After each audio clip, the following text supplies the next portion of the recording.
Welcome back to Dom's Corner, everybody. I am your host, Dom Martino, and sitting over to my left there is Mr. Jareth Love. Jareth, how you doing today? Good. Good. All right, and today we are going to be continuing the DCEU reviews with the Batman v Superman Ultimate version, and Jareth's never seen this one before. I've been trying to tell him to watch it, and finally it's available on HBO Max, so he got around to it, and I can't wait to hear his thoughts on this. I heard a little bit of an overview, and I'm kind of wondering where the guy's coming from. We're going to get into all that today.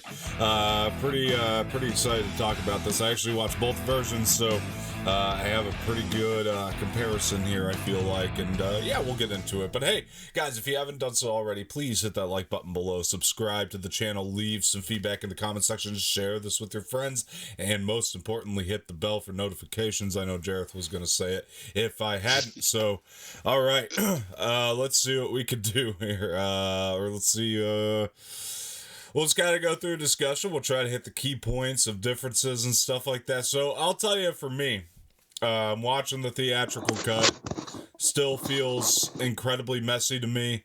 And it didn't take very long into the ultimate cut of this to just go, oh, thank God, because I forgot like how messy the theatrical cut was. Like it's very choppy throughout. Like you could tell there's just lots of things just cut from it. But anyway, Jareth, it's your first time watching the ultimate cut. What are your overall thoughts just kind of coming out of it? I did notice that there was more chemistry between Lois and Clark. More Lois and Superman, actually. Yeah. Than and for sure. Well, they should have kept that in there. I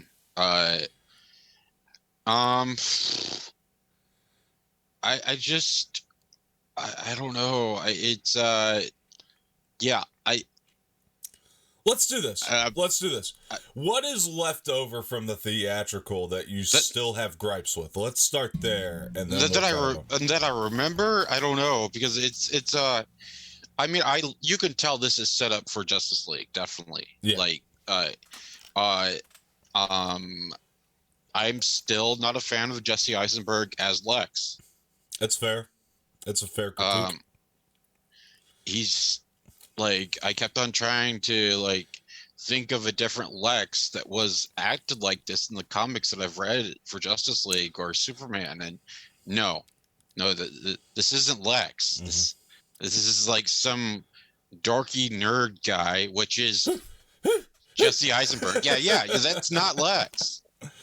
Lex is always composed and cold and calculative. No. This is not. That's like Jesse was doing that, but he wasn't. He was all dorky and shit. Like that's not Lex. Yeah, I'll tell you what. It's fair because, like, okay, so like when we were talking about Man of Steel and we were kind of talking about the things about Superman that, you know, you didn't enjoy, and I was like, well, Zack Snyder's Superman.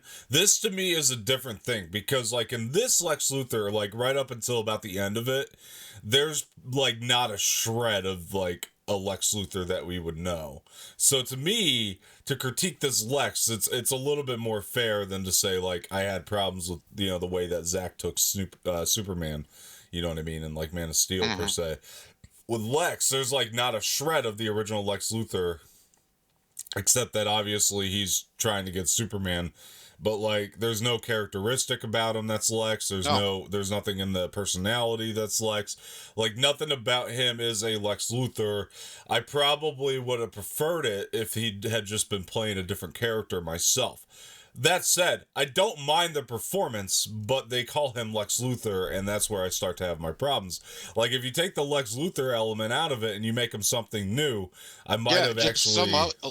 You know, if he was Maxwell Lord, I'd be fine with it. Because no one knows who Maxwell Lord is. Yeah, that's true. That's a good point. I mean, I don't know. Yeah, that's kind of where my problem is that it is Lex Luthor and not somebody else, because like they could have just made him somebody else, and like if especially if the characteristics were going to be so off. I don't necessarily think it's a performance issue or a miscast issue. It's just the fact that they were like, okay, I want this Lex Luthor to be like unlike anything else that we've ever seen. And I think Jesse Eisenberg is like accommodating toward that. I just feel like for me, it's not Lex at all. Like there's not a shred of the original Lex up until about the end when he shaves his head. But maybe I heard that he. Go ahead. I heard that he was chosen because of his performance on the social network. Actually. Yeah. And this is completely different. Well, kind of. Yeah. But if you think about it, his character in the social network is more like Lex Luthor than this guy. Yeah. That's what I'm thinking too. Because in Social Network, he's far more grounded. You know what I mean? And he's much more calculated, like the Lex that we probably would have wanted to see. It's not to say that this guy's not calculated, because he kind of is. He's kind of like a nervous little stumbling idiot that just kind of finds his way into being calculated. Like it's almost like he's like guessing at things and then like somehow it ends up working for him, you know? Like that's kind of how I feel when I'm watching the movie. And Ultimate Edition or not Ultimate Edition, I still have some problems with the fact that this is supposed to be Lex Luthor. I don't know what they were going for, because the only thing I could think of, because okay, in comic book renditions, is Lex Luthor's dad also named Lex Luthor? I can't remember. Because in this movie it is, and in my opinion, it's kind of like maybe Zach was trying to like do a loose like adaptation of like a son of Lex Luthor, because that's the only thing I can think of. Because I don't know how else you kind of come to this. I mean, there are some where it's Alexander Luthor, Lex Luthor. Sure. And I mean, at first he started out as a mad scientist, and then in the 1980s they revamped him as a like a tycoon, billionaire type guy when businesses started popping up and like the stock market going up in the 1980s. Yeah. So I mean, the mad scientist part makes sense if he was going to act all awkward and crap. But then he's a billionaire and awkward, and like it's just because I don't doubt the fact that a billionaire could be awkward, because like a lot of cases that's actually it's actually true in real life. Like a lot of cases, right. like that being eccentric and being rich actually come hand in hand in real life in a lot of cases, because they're just not raised the way that we are. Right. But he goes off and on like that his father came here with nothing. He was born of nothing, and it was just true. Okay, then why are you so weird? Yeah. I don't know. Like, okay, so when I watched it, since I've watched it like both times or twice, I guess, because I watched the theatrical and the Ultimate so close together, the performance itself does grow on me, like the second time around, even though there's no changes between the Ultimate and theatrical. When I was watching the Ultimate, it was like starting to really grow on me, because I was like, I get what they're going for. Like the second time around, I was like, I get what they're going for. I just don't get why they had to choose Lex. Like, if they hadn't chosen it as Lex, then I probably would have been more on board with it. That said, in my head, it's just not Lex Luthor when I watch it, and if I can like escape that, you know what I mean? Like then it works. It works okay. Because like that's like probably my biggest gripe. It's just the fact that his name is Lex Luthor, because again, watching his performance the second time around, it really started to grow on me like quite a bit. So I don't know. It can't be Lex though. Like in my mind, I have to like separate him from the Lex Luthor that we know. So that's the only way it works. Otherwise, you're not gonna like what he's doing.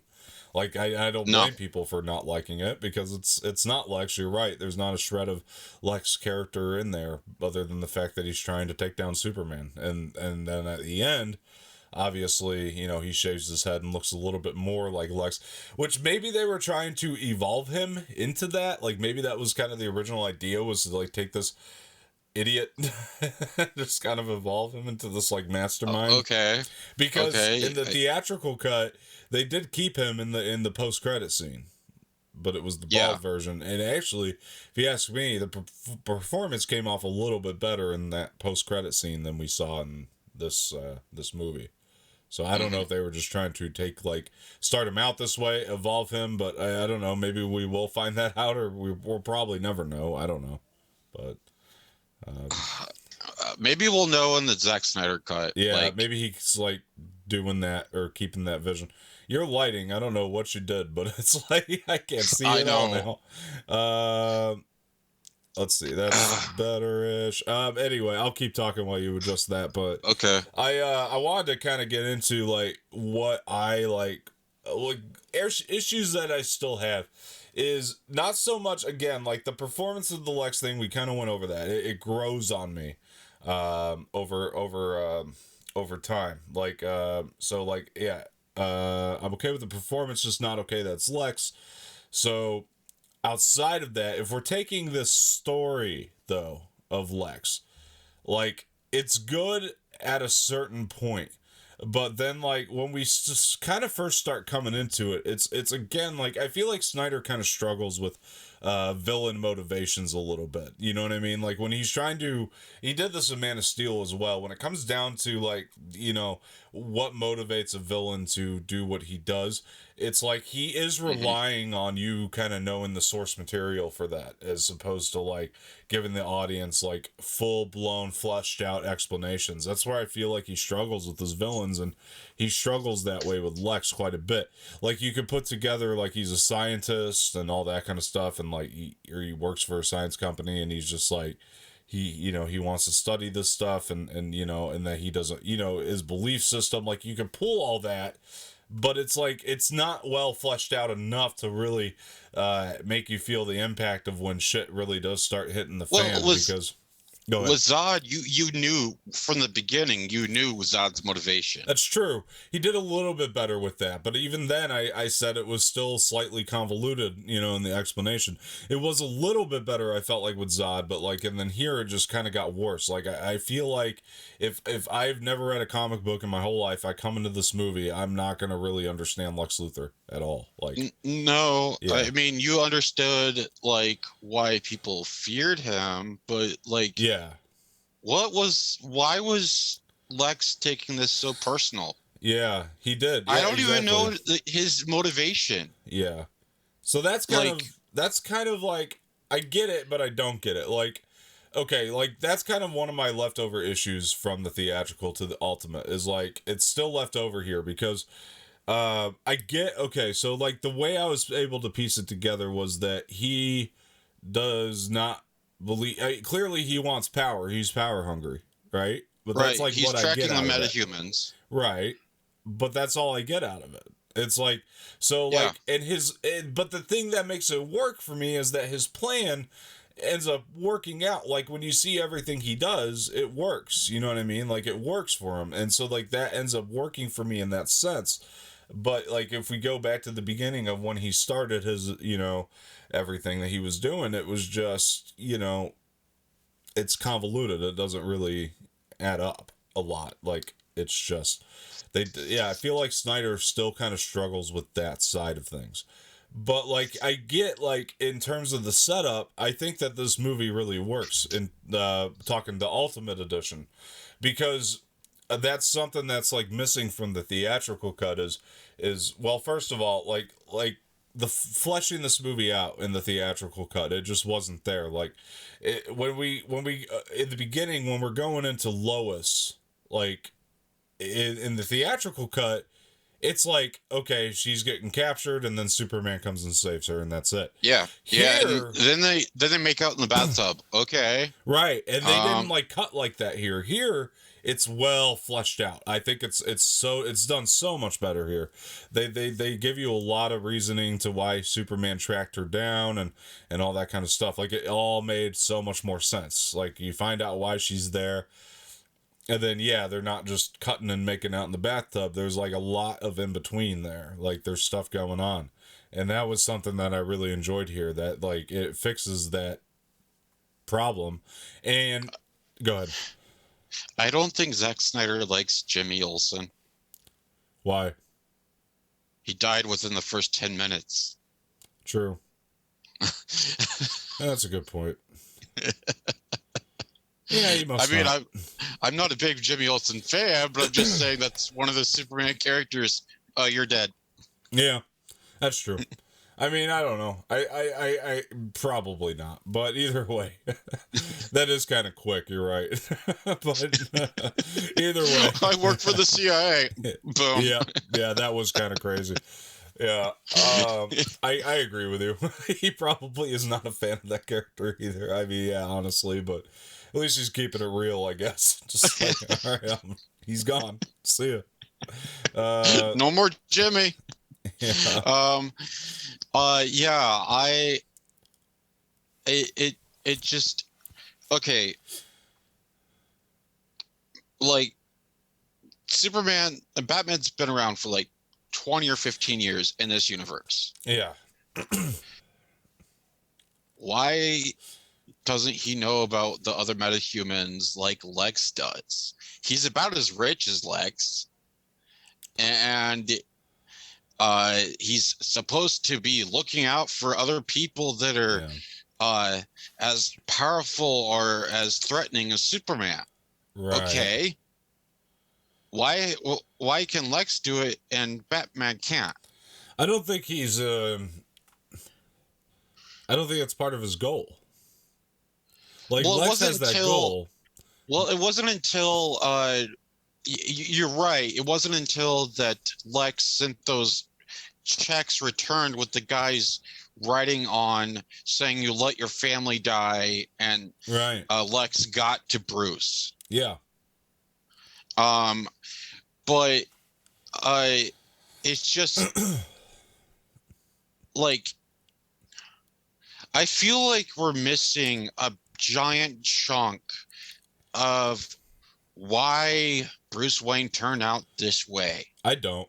I'll tell you why. I think that for me, the Batman character is always Batman first. He should be. He should be Batman first, not Bruce Wayne. Oh, I'm not saying that. I'm saying why Batman turned out this way. He's branding people now instead of just beating the shit out of them. I actually don't mind it. Honestly, it works for me. I get it. Like, and Alfred even kind of talks about it. You know what I mean? This is the type of thing that can make a good man cruel. You know, it's just because he's driving himself insane trying to find. You know, well, okay. I mean, I guess to your point about the metahumans, it makes sense, but it doesn't. Like, because, okay, so, like, when you see Superman do what he does, right?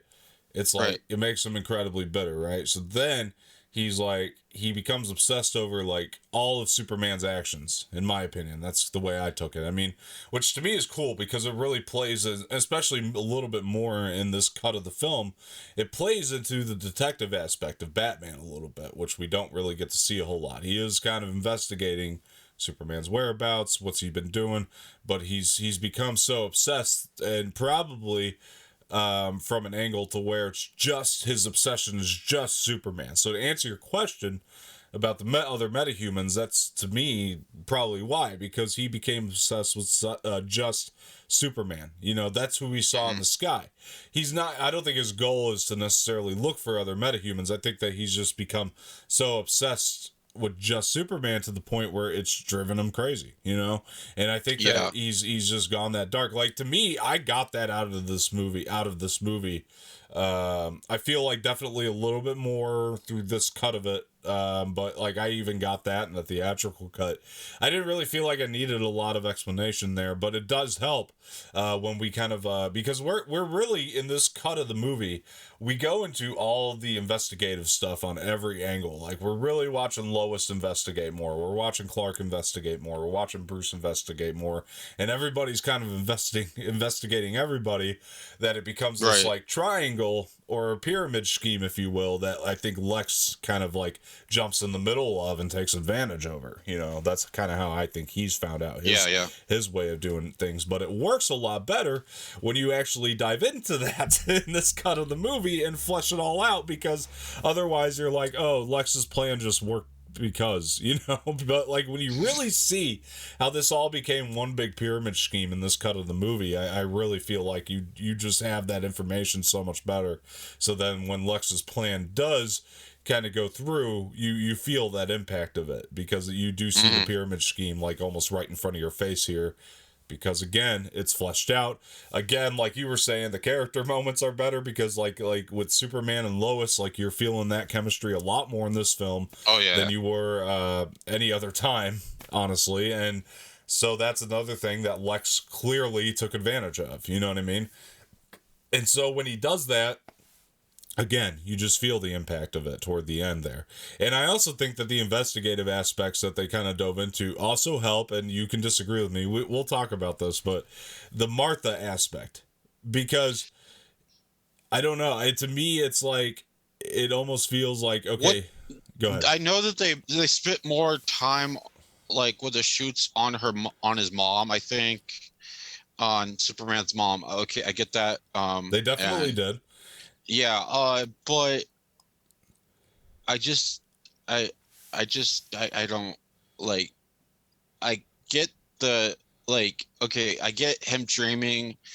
Martha Wayne is the bat. That he's basically his nurturing side, his mother's side, is turned into Batman.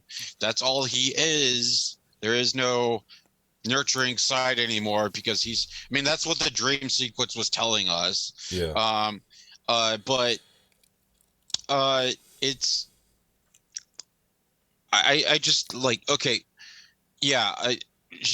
Lois threw the freaking kryptonite staff into the pool of water.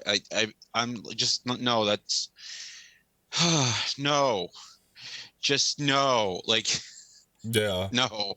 Well, no. I had a problem with that. Well, in her mind, that's like his weakness, though. So she wants it away from him. Therefore, it should be destroyed, not thrown away. Well, she's not a scientist. She's a journalist. She doesn't know what she's doing. I'm going to disagree with you because she doesn't know what she's doing. She's not a scientist. She's a journalist. She's going to throw in the water. And not to mention, this version of Clark Kent couldn't have told her anything either because he doesn't know that much about it at this point. If you ask me, anyway. No, he doesn't. Yeah. That's like, who's going to tell her? No, don't do that. Lex would, but Lex knows more about it. He's studied it, but Lex isn't going to do that, obviously. He wants them all fucking dead for some reason. So. Yeah, right. I don't know, man. So I think it works fine. I get what you're saying. It's like, it's clearly like, okay, like as a plot device, it's like, okay, we're going to throw it in the water because that'll create a problem later. I get what you're saying. Don't get me wrong. But to me, it makes so sense. Lazy with the writing. Mm-hmm.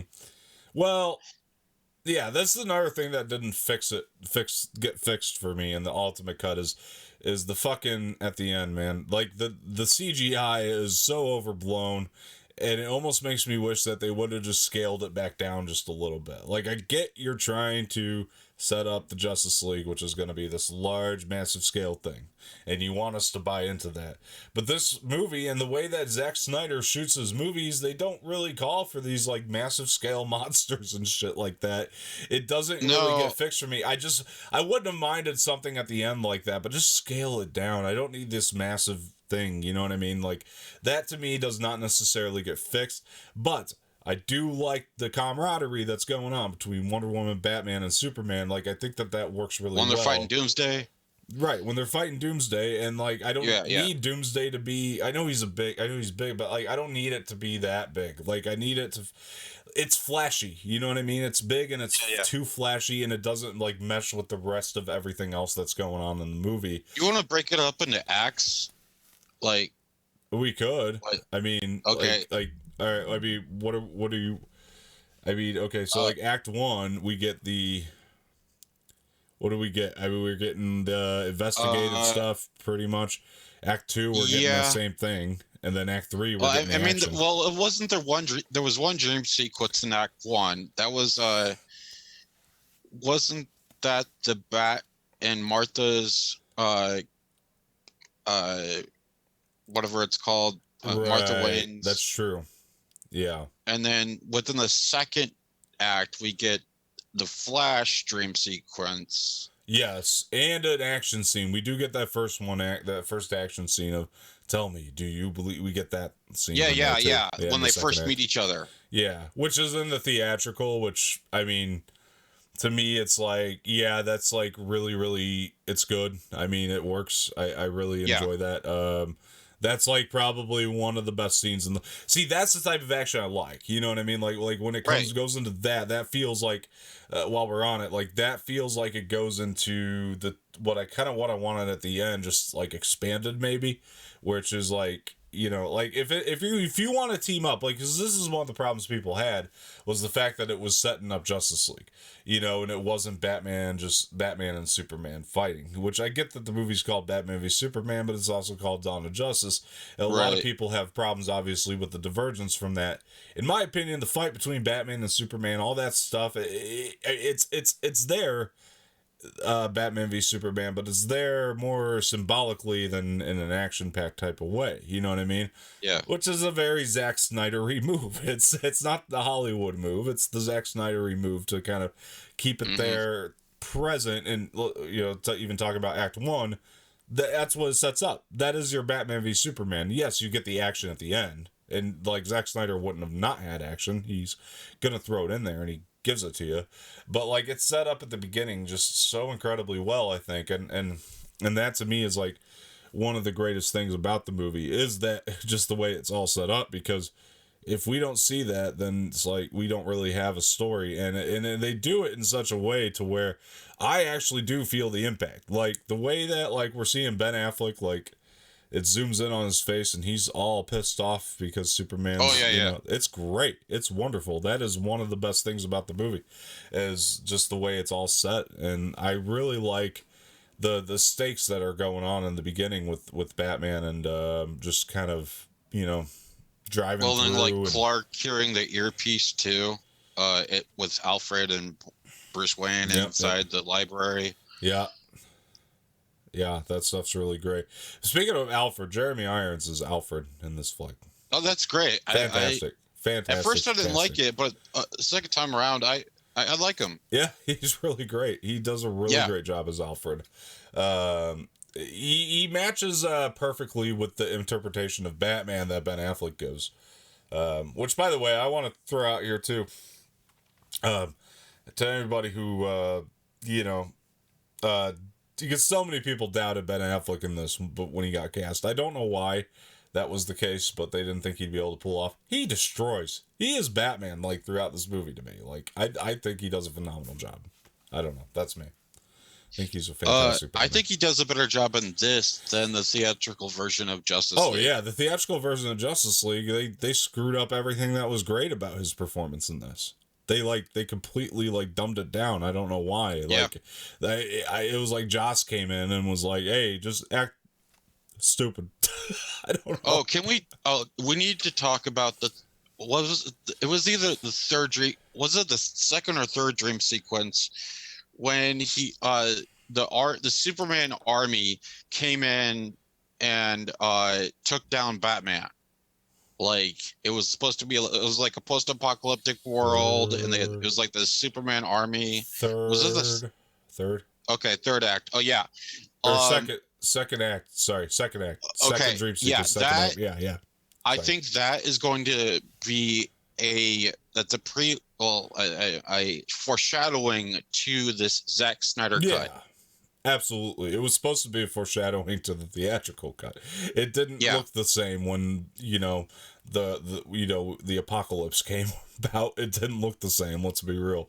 This, if you see it in the trailer, the Snyder cut, they're clearly going to go with this. Like, it's almost like the same setting in the Snyder cut when the Joker's, like, in the trailer, when the Joker's, like, sitting up there. Like, it's the same setting that we saw in the dream sequence. We're like, yeah, this is, like, what we wanted to see.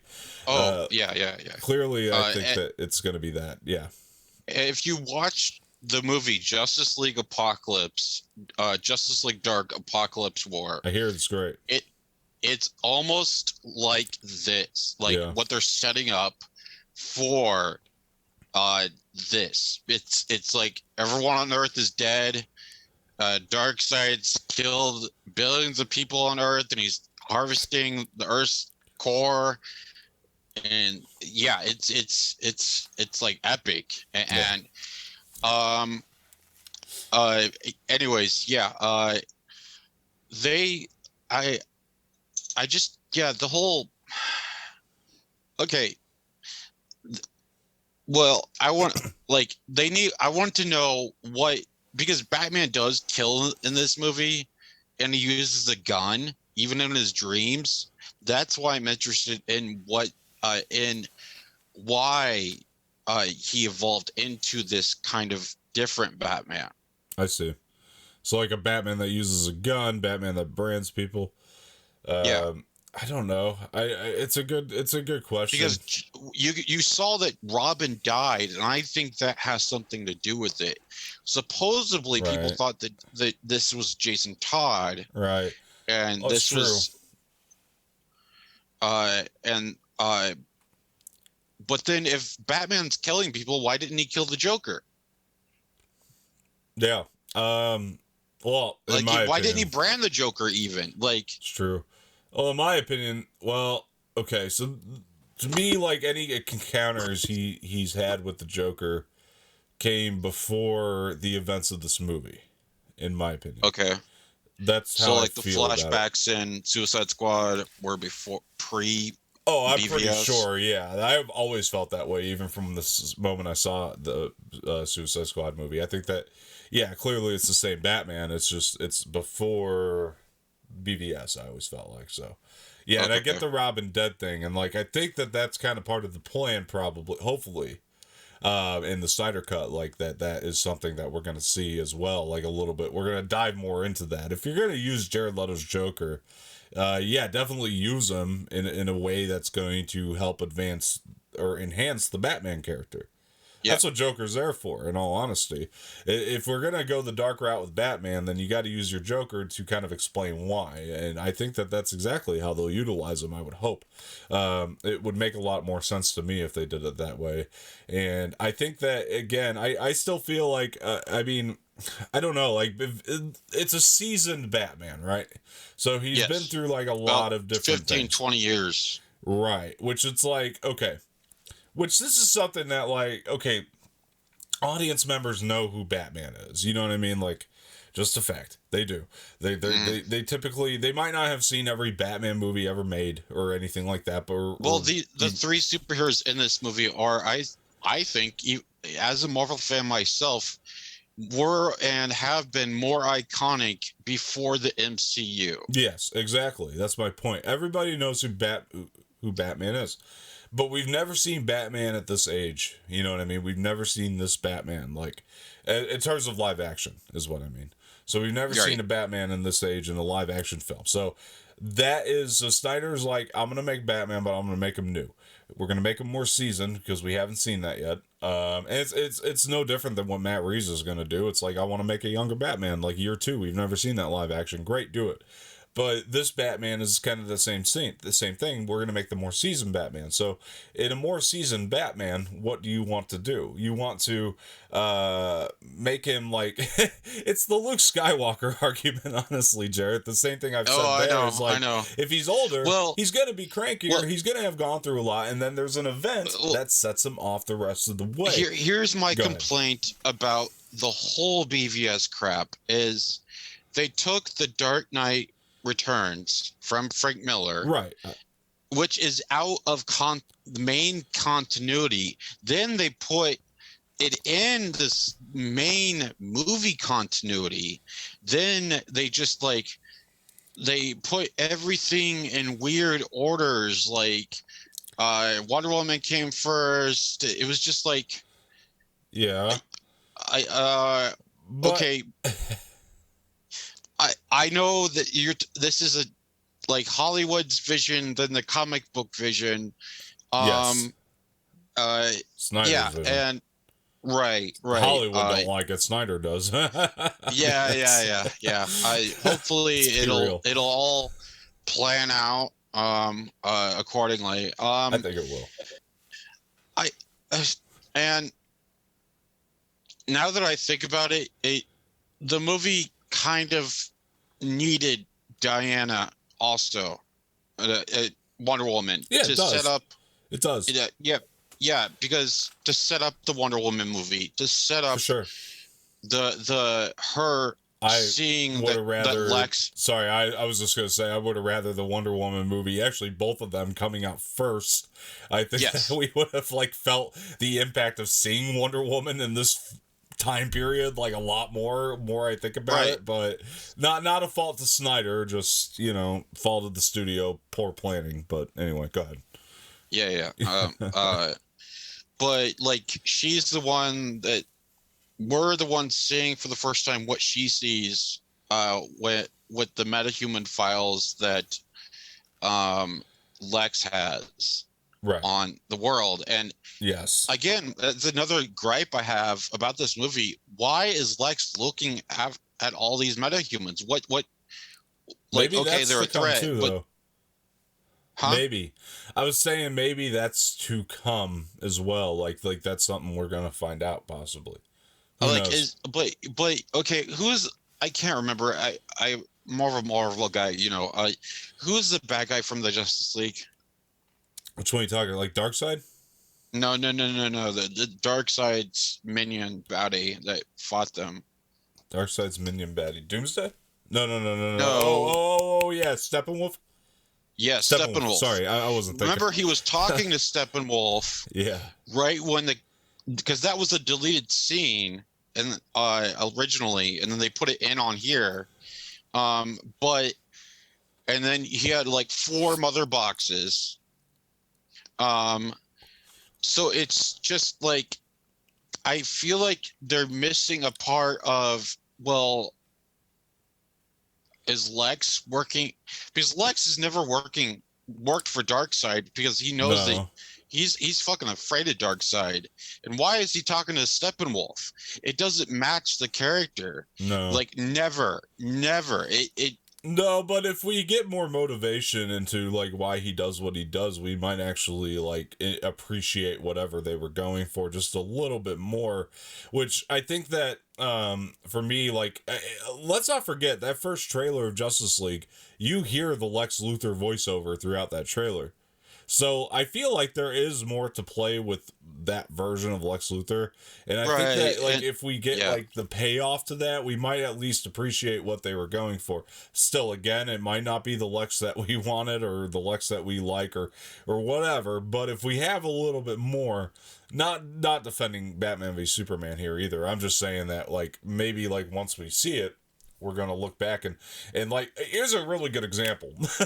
let me give you this Marvel example, but I don't know. We'll see. I don't have as much faith in DC as I do Marvel, but this is a good example, I think, of what you could do because. Okay, so let's look at the MCU, right? Like, let's take if you step back and look at it objectively, like if the MCU was one line, right? It was like one straight line. And then you would probably stop at like Thor the Dark World and it would probably curve down here and then come back up and then go further just a little bit and then Age of Ultron it would get to and then that would dip a little bit. And then like let's go all the way to WandaVision. Well, what does WandaVision do? Well, WandaVision, this is WandaVision, this is the beginning, right? Actually, let's do this.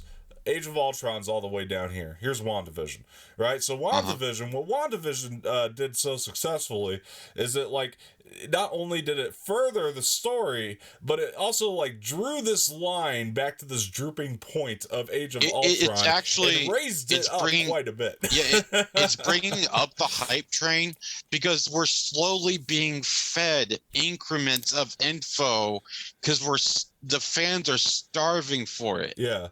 They're fixing a divot. Yes. And with sorry, go ahead. With DC, well, we've talked about this before, not on the show, but DC they've got the CW shows, the DC Universe shows, the animated shows, then the multiple animated movies that sometimes take place in the same universe and sometimes don't. And then you've also got Krypton, which takes place in a separate universe. And then it's just like, it's not one thing. Yeah. And that's what all of what Marvel is. It's one thing. Agents of Shield was one thing. It was still the MCU. It didn't have as many viewers, but it was still there. And that's what I think is what's why Marvel is so why Disney and Marvel, what Marvel's side is so successful, is because everyone knows that this is going to reflect upon different things, right? Like, because it's another linear story. That with DC, it's with this Joker movie, the Joker movie that came out a few years ago. That's not in this universe. Yeah, that's a different Joker. Right. But brilliant. But yeah, okay. But back to the movie, back to Batman versus Superman. I did like the painting, actually. Me too. I love it. I like that. Yeah. Like that was actually, you know what? That is the best Lex Luthor scene in the whole movie, because he's actually like really like they're really like driving home the evil like sort of aspect with him in that moment, because with the red capes are coming, like that stuff is brilliant. Like that is some of the best writing that they gave him. His whole conversation with the Holly Hunter's character. Anyway, go ahead. What? Well, when he's pointing to the painting, and you see it's Batman, bats or demons, or angels, Superman versus good versus evil, whatever. But then he's kind of dictating to the audience that it's not all black and white. There's a giant gray area, and he's there to mess it all up. And that's that. Like, I talked about this last time, but I still feel like this can be a little bit comparable to Civil War. Yeah. But those characters already knew each other, and the fans grew to love them. And so it was like, I just felt like this worked a little bit differently, because you already knew that their first impressions were like, I hate you, which, I mean, that it was just a little bit different. Instead of no, we need to talk. He didn't really kill your father, Tony. Yeah. It's similar. I felt like it was just like around the same. It was around the same time too. Well, no, it was like a few years after, actually, before. But still, it's almost the same. I mean, because you've got the rich guy, playboy, and then you got the straight arrow Superman, which is Captain America. I mean, it's still the same buddy cop, not buddy cop, but the same kind of thing that they're playing with, I think. Yeah. For sure. Yeah, no, I got you. It's just, yeah. No, I understand exactly where you're coming from. I just, again, we always go back to the conversation. Marvel did it better, but like for me, it's like, but did they though? Because like the thing is like, okay. I don't think they did. I'll be honest. You don't think Marvel did? Well, Captain America. To be honest, I felt like Civil War was more of a Tony Stark movie instead of a Captain America movie. It should have been an Avengers movie. Yeah, but it's still an awesome ass movie. Like, it's yeah. I get what you're saying though, man. Like, for sure. Yeah, I don't know. Yeah, exactly. Like, I definitely feel like that could become a little bit messy in Marvel. Like, maybe that's one of the aspects that definitely is like a little bit more messy, but I don't know. There was something else I was wanting to bring up in this movie. No, yeah, this is the point I was going to make, though. Just speaking of Lex, just bringing it back around to that. It's like, I feel like this about audience members. I almost wonder if, like, Zach was trying to make a statement to, like, the audience, because there's a part in this movie, I think it's Holly Hunter's character, where she says, like, people hate what they can't understand.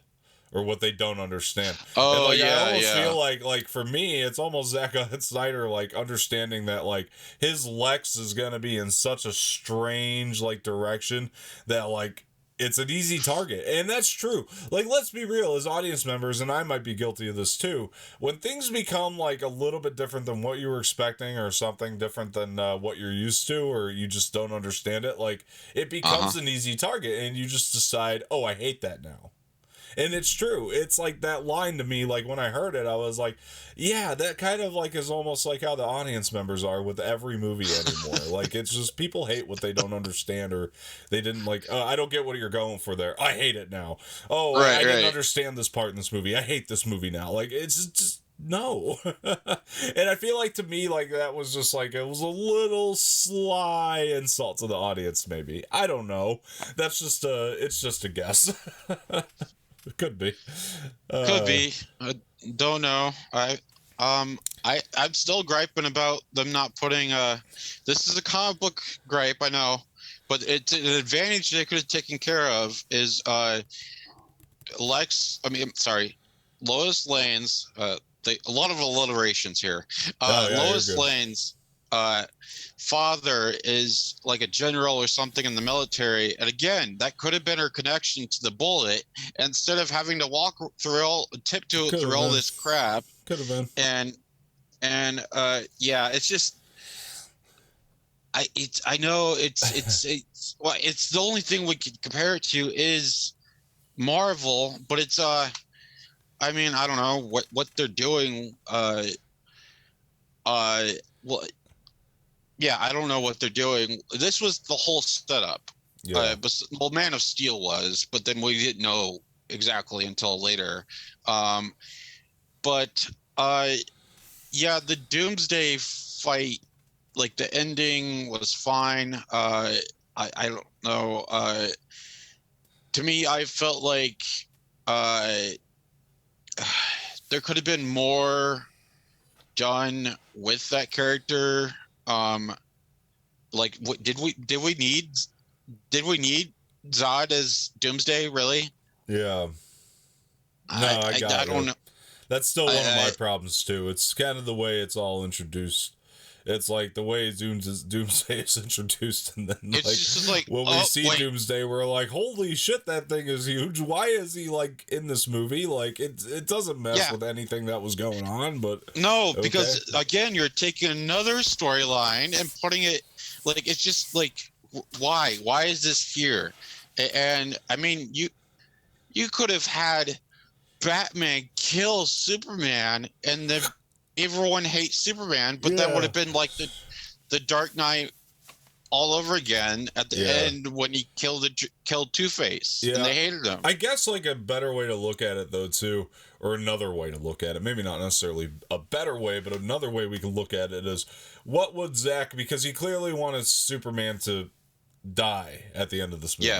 What else would Zack had brought in, like, that would be such a threat that would have, quote unquote, killed Superman?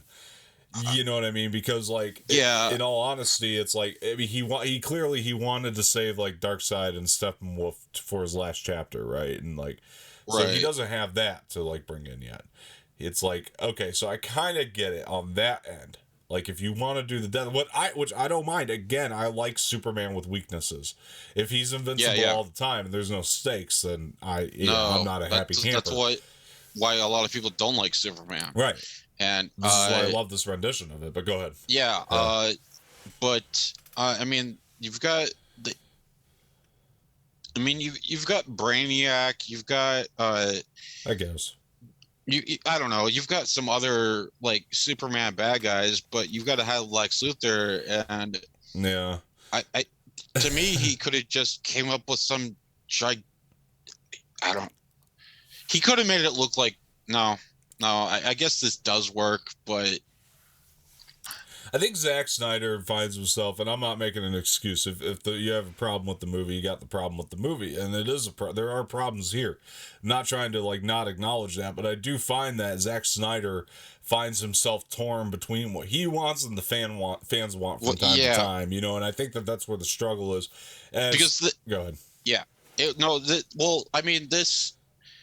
Back in like I don't know, it was like 93 and 94 when the Death of Superman came out and Doomsday killed Superman. That was one of the most popular comic books ever bought in the world, the Death of Superman. And so I get why they're pandering to the fans that read this during the 90s. And again, they're pandering to the Frank Miller fans that read the Dark Knight Returns. Right. And so it just seems too much for me when they're taking this and then going with this, and then it's just it's not like what X-Men 3 did, which was horrible when they had like we didn't know what the fuck was going on. But yeah, it's just okay to me. It didn't feel like the epicness. I didn't feel the epicness that I felt with like his Watchmen movie. True. No, I don't either. And like, I love Watchmen. I think Watchmen is a fucking masterpiece. Like, I gotta be real, but this is not that. Like, clearly, I just think it's a really goddamn entertaining movie. I even find the theatrical cut to at least be entertaining at the very least. Like, as messy as it is in the beginning, and like it really does take time to get there. Like, once you get to the action, I find the movie to be incredibly entertaining. And then same thing here, except the difference is like I felt like I cared more because of it being fleshed out here in this ultimate cut. So I think the movie's entertaining either way you look at it. I just find it to be, again, like I said, just more fleshed out. It works a lot better. I felt more the impact. No, not as epic as, say, Watchmen, but I don't think his approach is necessarily all that different either to like the way he approaches Watchmen. I just feel like the problem with the Snyder movie is that his approaches just don't mesh as well with this DC, if that makes sense. Like the more popular DC as opposed to something like Watchmen. But the approach, I feel like, hasn't really changed for him. I do think he still takes the same amount of risks and tells stories the same. I think he structures his acts all the same. Like it feels like it's structured similarly. It's almost it always has to be over the top, though, it seems, in his movies. Yeah, I guess. I don't know. I don't feel that way. Again, like here it does, I think, because... No, this is over the top is necessary in this. Like you need over the top stakes within this kind of superhero movie. But like, what was that one movie he did where the girls were trapped inside the mental... Nobody likes Sucker Punch. Yeah. Nobody likes Sucker Punch. I know. But that's an exception. Yeah. But like even 300, that was great, and that was almost yeah. But yeah, you can even tell like some of the cinematography I think was a little bit the same compared to this in 300. Different. I mean, instead of Man of Steel, right? Yeah, just some of the action shots and the slow motion. I feel the same way. Like, yeah, I got what you're saying. Yeah, for sure. Like his approach doesn't change. I think that the problem, again, if there is one, which there is, but like, I'm saying like the problem is like if okay, so like with Watchmen 300 and like Dawn of the Dead, like for example, like his over the top style like works for those stories. Like when you're kind of coming into like the Batman v Superman, your Man of Steel's, when you go like too over the top with something, which Man of Steel, I actually think he kept it pretty grounded for the most part. Yeah. Like with Batman v Superman, I think is like when he goes over the top with something like this, it feels over the top. Does that make sense? Like it feels Yes. like, okay, you went over the limit here, bud. Like it works in his. Watchmen's not original, but is more original properties and Watchmen. You know, well, no, Right. 300 is not necessarily original either. That's a Frank Miller comic too, but yeah. But either way, my point is like when he's like, yeah, for some reason this version of DC, like when he's working on the popular DC, it just doesn't feel right. Like it almost feels like he's got a bit of discomfort, you know, going into it. It's like he's trying to make all these things like mesh. And like once we get to the point where it's supposed to mesh, we're just missing a tiny sliver of connective tissue. You know what I mean? Just a tiny sliver. But somehow it all becomes entertaining as hell to me. Like I don't know. It's I don't know. Yeah, it's not. I mean, I will admit some of it is artistic. It felt like he tried to go more artistic instead of one vision like Disney would with Marvel. Well, no, he's definitely he's a more artsy guy, so I expect that. But it seems like everything's like a little bit muddled and abstract in this one instead of some of his other stuff. Because you keep going back. Like Lex, he's the bad guy, and then he. I liked. Like some of the Superman couldn't see the I loved what they did with the guy with no legs. That's one of my, like he climbed the statue of Superman. Yeah. What was it? False God. And then they gave him a wheelchair. Yeah. Lined with lead, and then the explosives in it. That was incredible. That was great. That was incredible. Yeah, and we get a little more context to that too in the ultimate cut. I feel like because don't we see, there's a little bit more before that. Like I feel like they extended that scene just ever so much. Like to really give you the context. What did Lex bring in the wheelchair? Like after the guy was arrested and made bail on the theatrical cut? I'm pretty sure. Yes. So I think that was like the added stuff because like before we're just seeing him climb up the thing. I'm pretty sure, and then just because I felt like that connection just reinforces how evil and calculative Lex is, but we still don't know his personal motivation in the DCEU. True. Yeah, and that might be coming again. I don't know. Like that might be something that he wants to tie back forward again to my WandaVision comparison, to where like it draws that line back to Age of Ultron and it raises that thing back up. Like it's almost like that. It's like a weight that's holding it back up. So I feel like if we were to do that, like if he does that with Snyder Cut, like I feel that that's a high possibility. That might be one of the directions. We have 4 hours in the Snyder Cut. I feel like there's a lot you can do. Like I think that there's a lot going on, and like and one of those things I would hope would be to enhance this Lex motivation, the character, and I think that was probably part of his original plan, something that never got we never got to see on screen. It's like there's so many great things that like you need to see. Like I feel like. Well, I again, the MCU example, like we just need to see where it's going. I feel like sometimes before we can really like sit there and go, did that suck, or was it just not? Was he not ready to unveil it yet? You know what I mean? Like, we gotta like find the line there.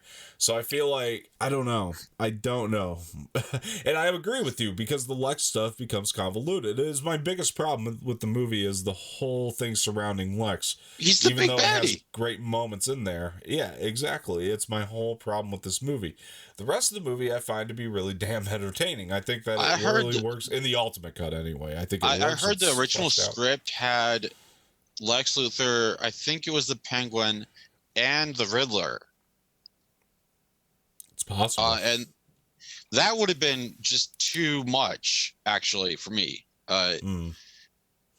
Because then you've got like, okay, what are these bad guys' motivations? What? Because that was the problem with Batman and Robin, and that movie sucks. Yeah. Oh, Batman and Robin's horrible. Yeah. People talk about this like it's as bad as that movie, but it's not. Oh no, Let's God, be no, real. no, Like, no. I'd rewatch this 1,000 times over. Well, okay. I mean, this one is long. You got to make it. You got to plan for this one. True. Batman and Robin. If you want to drink or have a drinking game, like every time there's a pun. Yeah. Or something. Yeah, you'll have a good afternoon. That could be fun, I'm sure. But yeah, it just it didn't. It left more questions, I think, for a lot of audiences, but it didn't leave you wanting more. Sure. I gotcha. Yeah, I know what you mean. I do.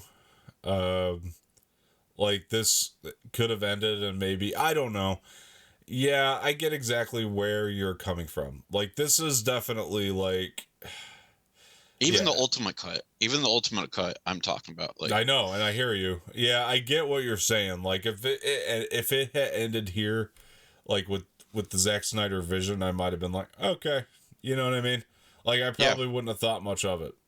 So I understand where you're coming from, even with the ultimate cut. That's, but I don't know. This movie alone, again, not as good as Man of Steel to me. I still think Man of Steel was more solid. I think that the vision was came across much more smooth than Man of Steel.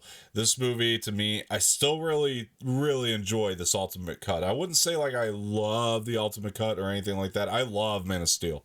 I don't love this ultimate cut. I think it's really, really good on an entertaining basis. I think it's very entertaining. It's well fleshed out, this ultimate cut. Much better than the theatrical cut. The theatrical cut is way too choppy to me.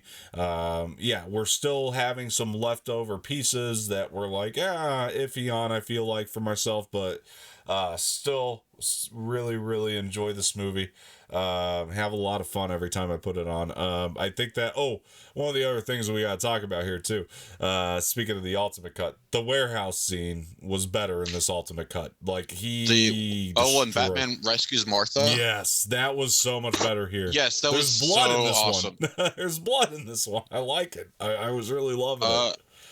Which I didn't even know that there was a difference, to be honest. I think it's a little longer. I think he picked like different angles to use, like shots and stuff like that. Because if you do the side-by-side comparison, this one is just ever so different to where I feel like it is better. And like, again, the blood was just like a nice little touch. It's not like crazy gory, but you could see like the blood actually like splatter off people when he gets. Wasn't that like when he used the grappling gun to shoot into someone's shoulder, then he snagged them towards him? I think that was there was some blood in that. Yeah. And I